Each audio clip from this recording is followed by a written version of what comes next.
प्रभु, यह हमारा पुत्र है, राजकुमार नहुष। महाराज, आयु के पुत्र की आयु आपके माता पिता के जमाता बनने की नहीं, बल्कि आपके सखा बनने की है। आप कौन हैं? मैं गणेश हूँ। आपका रूप बहुत अच्छा है। क्या आप मेरे मित्र बनेंगे? अवश्य। तो क्या मैं इसको छू सकता हूँ?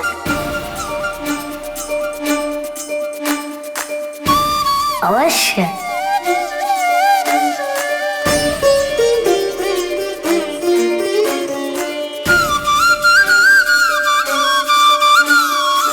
इस रूप के कारण तो आपको दूर से किसी वस्तु की सुगंध मिल जाती होगी ना? और आपके कर्णों का आकार, उससे तो आपको दूर से ही सब कुछ सुनाई देता होगा। यदि मुझ में भी ऐसी विशेषता होती तो। जब हम मित्र बन ही गए हैं, तो मैं तुम्हारे पास ही रहूंगा। तुम मेरी इन विशेषताओं का पूरा लाभ उठा सकते हो। महाराज, आपके पुत्र नहुष मुझे बहुत अच्छे लगे।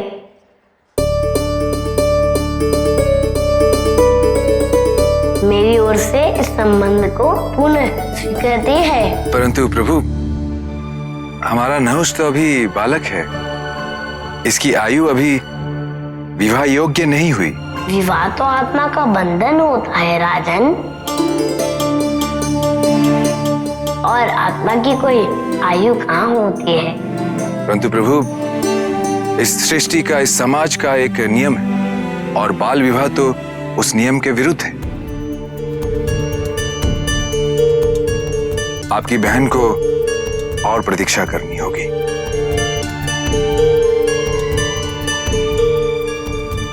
विवाह नहीं हो सकता है अभी, तो भविष्य में होगा।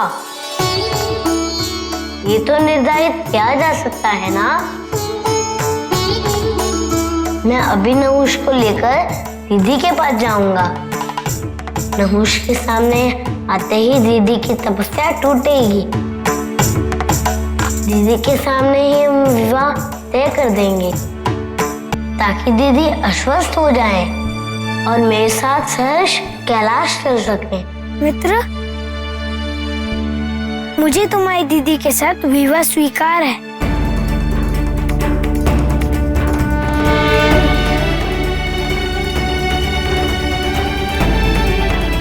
प्रभु, अति शीघ्र हम आपकी बहन से मिलने चलेंगे।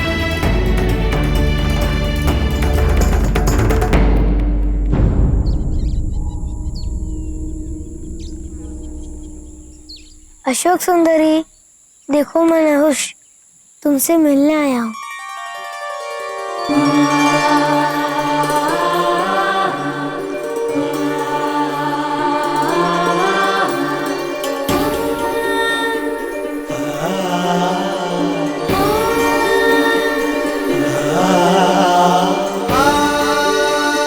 नहुष, अभी हम दोनों विवाह के योग्य नहीं हैं, तो फिर आप क्यों आए? अशोक सुंदरी, मैं महाराज आयु, नहुष का पिता, और ये नहुष की माता है। हमें ये ज्ञात है कि अभी आप दोनों ही विवाह योग्य नहीं हुए, लेकिन हम ये सुनिश्चित कर देना चाहते हैं कि जब भी आप दोनों की आयु विवाह योग्य हो जाएगी, आपका विवाह नहुष के साथ ही होगा।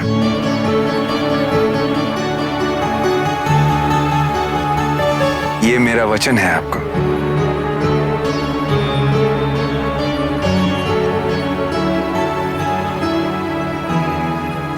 किंतु हम तो वर्षों से तपस्या कर रहे हैं। आज से ऐसा करने का कोई विशेष कारण? अत्यंत शुभ कारण है। आपके भाई जो विघ्नहर्ता हैं, उन्होंने आपके और नहुष के मिलन की जो बाधाएं थी, उसे दूर कर दी है। उन्होंने ही हमें आपके बारे में बताया। हमारे भैया, कार्तिकेय भैया, वो आए हैं? सेनापति कार्तिकेय नहीं, आपके भाई गणेश जी।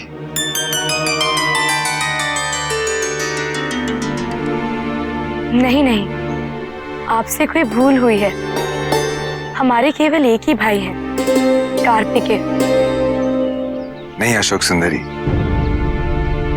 आपके तप के लिए प्रस्थान करने के पश्चात माता पार्वती से एक और पुत्र की प्राप्ति हुई। वो मंगलकारी पुत्र जिनके आगमन से सारे संसार में शुभता लौट आई और सारा संसार आज उन्हें गणेश जी के नाम से जानता है। वो तुमसे मिलने के लिए इतने आतुर हैं कि तुम्हारी तपस्या शीघ्र पूर्ण करने के लिए वो हमें यहाँ ले आए। नारायण, वो क्षण आ गया है जब गणेश अपनी बहन अशोक सुंदरी से मिलेंगे। क्या गणेश का कैलाश लौटने का निवेदन अशोक सुंदरी को स्वीकार होगा? गणेश की उपस्थिति में कोई कार्य सिद्ध ना हो, क्या ऐसा संभव है ब्रह्मदेव?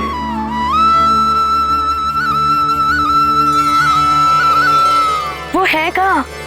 आओ सखा, बाहर आओ।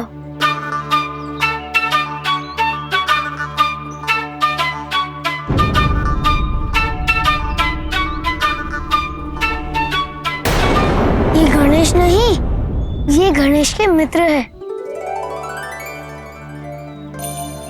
जो कैलाश से यहाँ तक आया है। पहचानू भी तो कैसे? हमें तो पता ही नहीं हमारा भाई दिखता कैसा है।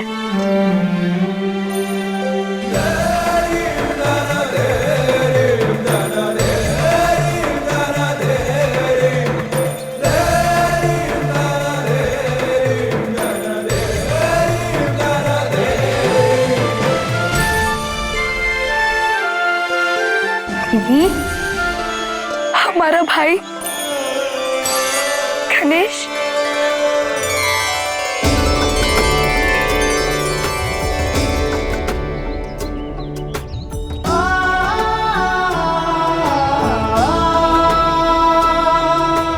तुमने केवल हमसे मिलने के लिए इतना सब कुछ किया,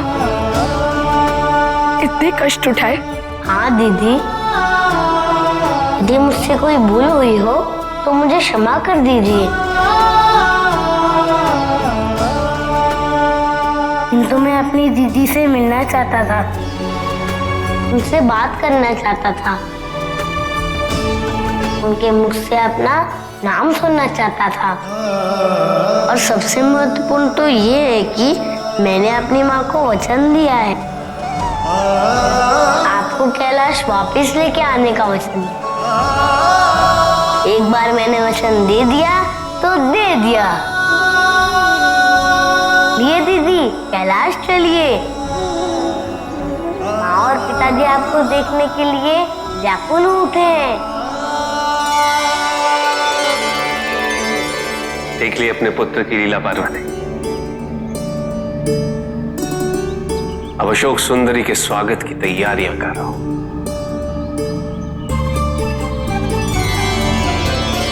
आपकी सहायता के बिना ना मैं अपनी दीदी से मिल पाता और ना अपनी माँ को दिया वचन पूरा कर पाता। मैं सदैव आपका कृतज्ञ रहूंगा। ये तो मेरा सौभाग्य है कि आपने मुझे सेवा करने का अवसर प्रदान किया। मेरी इच्छा तो यह है कि मैं आपके साथ चलकर प्रभु के और माता के दर्शन कर लूं। परंतु आप रीतियों को इतना महत्व देते हैं गणेश जी। कदाचित औपचारिकताओं के पूर्ण होने के पूर्व कि मेरा वहां जाना आपको अच्छा न लगे प्रभु। मैं आपको आश्वस्त करता हूँ कि शीघ्र ही अपने परिवार के साथ विधिवत रूप से शगुन लेकर पधारूंगा।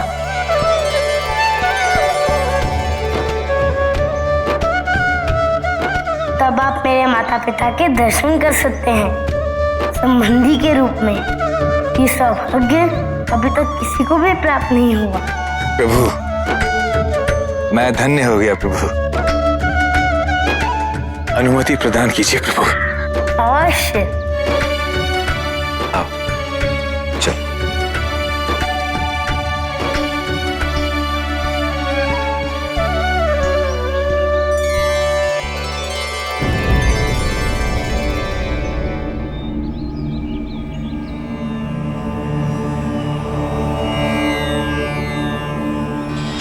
पार्वती, मुझे अभी जाना होगा। कहाँ स्वामी?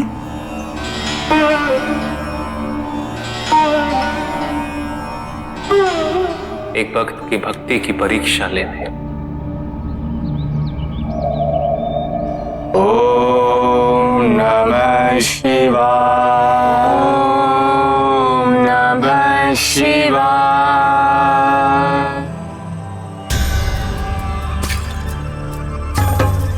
ओम नमः शिवाय।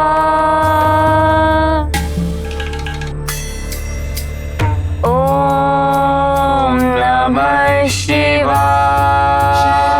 जय हो।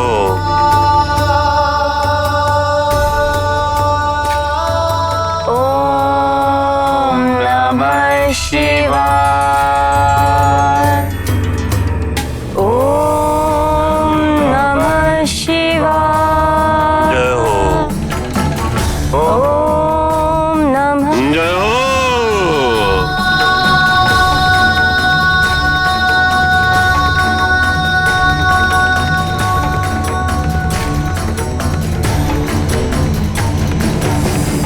देव, आपको तनिक प्रतीक्षा करनी होगी, क्योंकि हमारी पूजा समाप्ति के पश्चात ही हम आपको भिक्षा दे सकेंगे। ज्ञातिनाथ को भिक्षा की अपेक्षा नहीं। निरंतर प्रतिदिन पदयात्रा करते करते मैं थक चुका हूं। निद्रा तो दूर, एक क्षण के लिए भी कहीं बैठा नहीं, किंतु अब और नहीं चला जाता। विश्राम करना अनिवार्य हो चुका है। क्या आपकी इस कुटिया के परिसर में रात बिताने के लिए कोई स्थान मिल सकता है? किंतु देव, हमारी कुटिया तो आप देख ही रहे हैं, बहुत ही छोटी है। हम दोनों ही बड़े कठिनाई से इसमें विश्राम कर पाते हैं, और यदि आप भी आ गए तो फिर। स्वामी, एक रात्रि का ही तो प्रश्न है।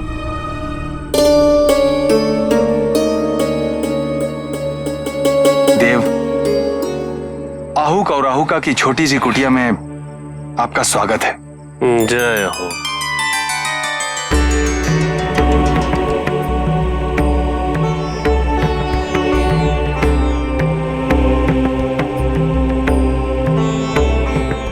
ये शैया है देव।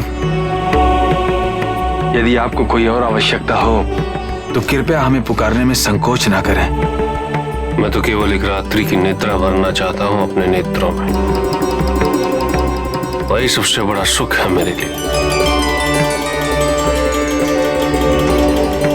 यदि आप चाहें तो भोजन बाहर नहीं ले देव, जिस जीवन का उद्देश्य ही महादेव के दर्शन प्राप्त करना हो, उसमें भोजन आदि की क्या आवश्यकता।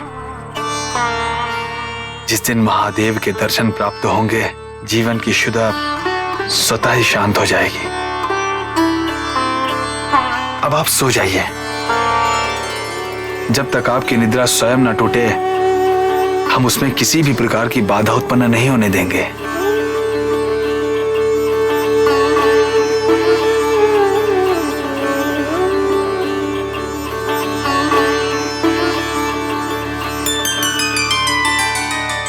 जय हो।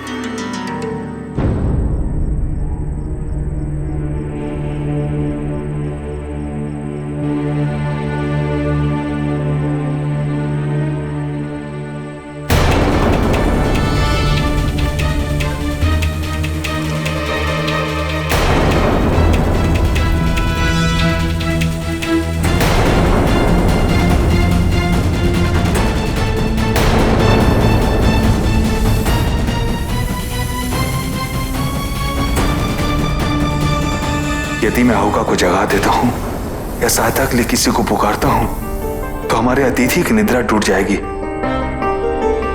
और मैंने उन्हें आश्वस्त किया था कि उनकी निद्रा में कोई बाधा उत्पन्न नहीं होगी। अब विकल्प केवल यही है कि मैं इस सर्प पे घात कर दूं।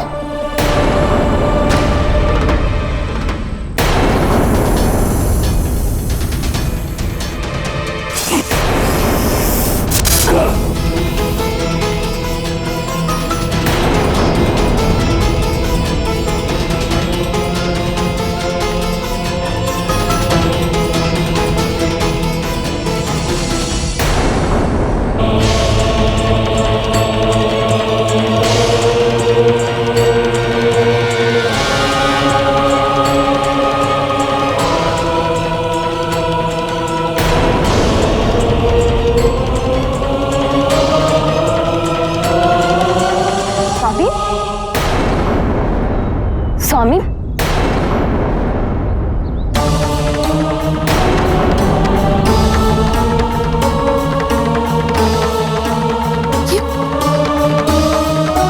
किसी विषैले सर्प का काटा हुआ है।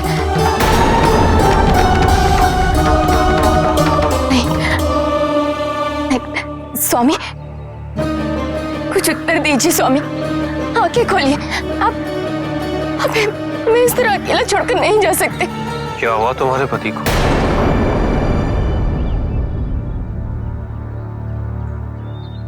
देव, देव, रात्रि किसी सर्प ने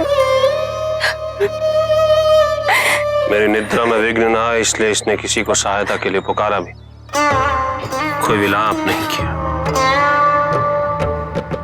मौन होकर पीड़ा सहता रहा ये।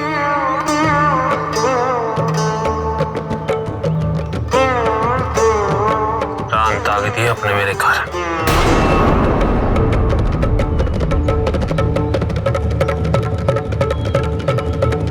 हाँ, आप दुखी ना हो देव। यदि मैंने अतिथि को अपने घर से दुखी मन से विदा किया तो मुझे और मेरे पति को महापाप लगेगा।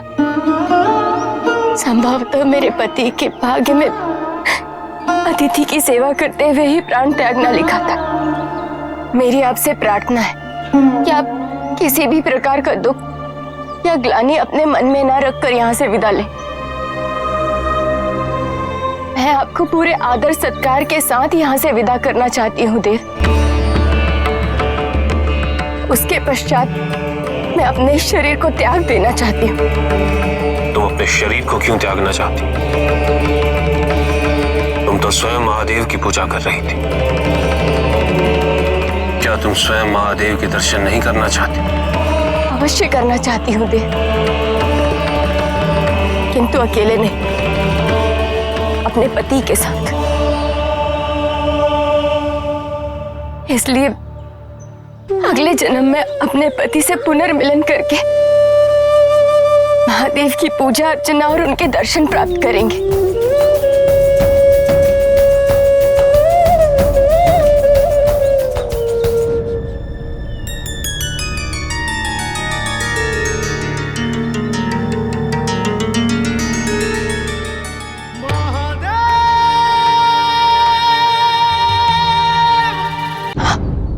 महादेव,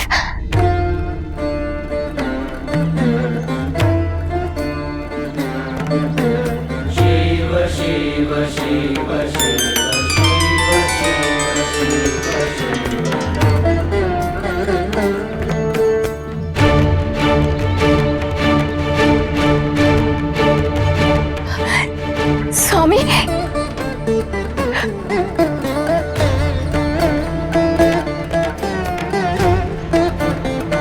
महादेव, प्रभु, हम धन्य हो गए। मैं यहाँ तुम दोनों की परीक्षा लेने आया था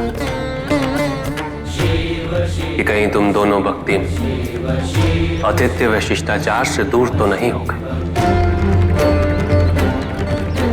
किंतु तुमने आतिथ्य हेतु ऐसे बलिदान का उदाहरण प्रस्तुत किया है जिससे मैं अत्यंत प्रसन्न हूं। तुमने सिद्ध कर दिया है कि अतिथि देवता समान होते। मैं तुम्हें वरदान देता हूं कि अगले जन्म में तुम राजा नल और तुम दमयंती के रूप में जन्म लोगे। तुम दोनों का मिलन एक हंस के माध्यम से हो।